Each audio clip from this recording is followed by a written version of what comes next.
บั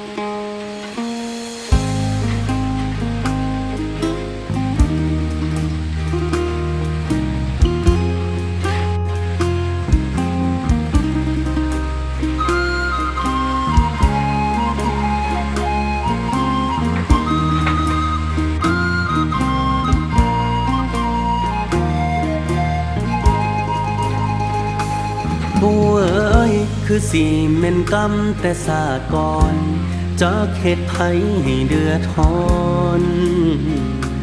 เดือดร้อนศาสตร์นี้เลยจองนำบัวเอ้ยการงานก็ตกต่ำหนี้สินก็นำไหลจากสิเพิงผู้ใด